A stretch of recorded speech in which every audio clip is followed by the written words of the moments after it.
we're still with dodgy memory card syndrome, so we've got to hope that it holds out. So we've got this President Grant. It's one of the very few UK approved SSB capable sets, but it's got no transmit, and this is why we did our own President Grant a few weeks ago, just to prove that we could follow the service manual, and which isn't quite for this model, but it's not so much alignment on this, it's the fact that it doesn't transmit because it's been on a bad aerial. So we're going to pop these screws out as quickly as I can.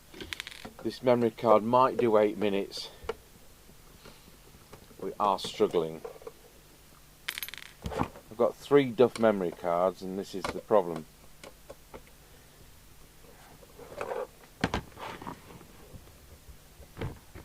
The editing console uses USB-C. It seems like they only last 6 months at the outside. Right, we'll power it up, 13.8 volts. There we are. Switch it on. It's on channel 4, it's on UK. Let's put it on channel 20, 2779.125. I hate radios with frequency displays. Hate SSB, but you all know that. I don't need to go into that. So we're plugged into the test gear, got 13.8 volts. Oh, it's got a silly Roger bleep. I don't know how you switch that off. It is transmitting a tiny bit. The test set can't quite pick it up, and then you can hear its Roger bleep. So it's not a frequency generation thing. It's going to have been zapped, isn't it? And it's drawing 520 milliamps on transmit.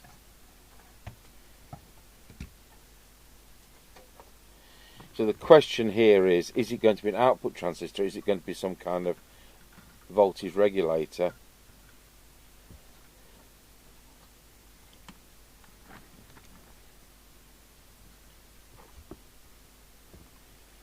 So I'm going to pause this and I'm going to investigate off video because of the memory card situation. Okay, so back into this some 90 minutes later. So what you expect if you've had it on a Duff aerial is, of course, it could take out the output transistor, which is here. So this is a slightly different manual to what this radio is, but it's going to be near enough.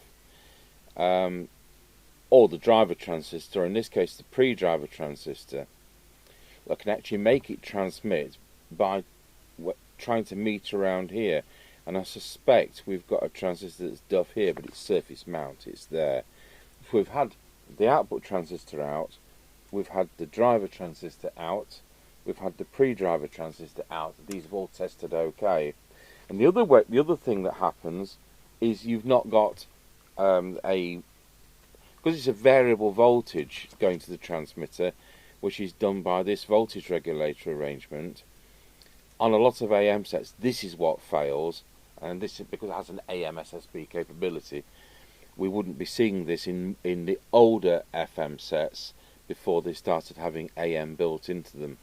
But if you remember, we had that Thunderbolt T3000 in. It wasn't the output transistor that was Duff because it'd been on a bad error. It was the equivalent of this transistor. So it was in the kind of because this can be modulated. That's the whole point. So I've had that transistor out, which is there. But I didn't get anywhere. So what I did, I looked at the voltages on our own set, which I've now taken the lids off so I can do that. And we've looked at all the voltages around, and it's the same. But ours transmits, of course, and theirs doesn't. But here's the thing. If we meet around about this transistor, if I switch picture-in-picture on, this may be a red herring, because I'm not going to take that transistor out and test it. Because I won't be able to put it back, so we're going to make sure we've got a replacement. So if we switch picture-in-picture on, which is on the main console, there, and go to the main meter, which is now on the inset picture, we're on the 3 watt scale, and if I meter on that transistor, it's just got our meter there, and go into transmit, we've got transmit. So something has picked up enough interference to make it go into transmit. I'm not having how we've gone into transmit. I'll just hold that there. I've got our monitor receiver here, touching 1 2. And we've also got normal current consumption, because at the moment when we key up, it's 500 milliamps. Get it into transmit, it's 1.6 amps, which is more or less where we're expecting it to be. So I think before we send it back as not done, I think we'll go for ordering one of those transistors and change that. But it's lack of RF. I've been using the RF voltmeter, and if we look at the pre-driver transistor here, we don't have an awful lot. We do have RF, but not an awful lot. And if I compare that to my own set, which is working, it bangs across the needle. So we've got lack of drive. So the power supply voltage from the regulator, that's getting not as warm as you'd expect it to normally do in normal operation. And we can see it transmitting at, well, about 3 watts at the moment when I make that happen.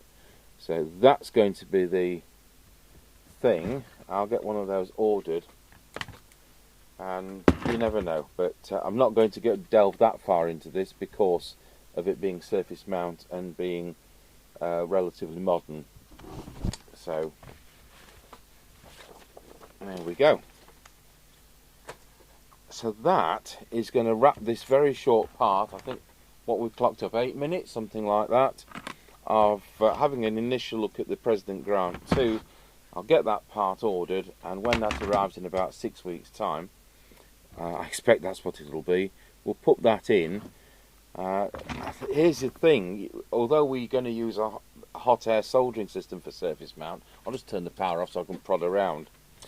You see, it's so close to these tiny little chip capacitors, so I'm scared that if we use our hot air machine, which is what you're supposed to do, I think I can't see how we're going to protect the other parts. I think we're going to have to get it out with a conventional soldering iron. Don't want to damage the print. So it's always scary.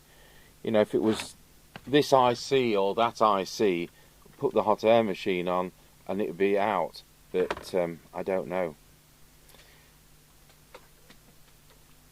Right, so we're going to have 2 sets in bits. I'll make sure we've got a box to put all the bits in.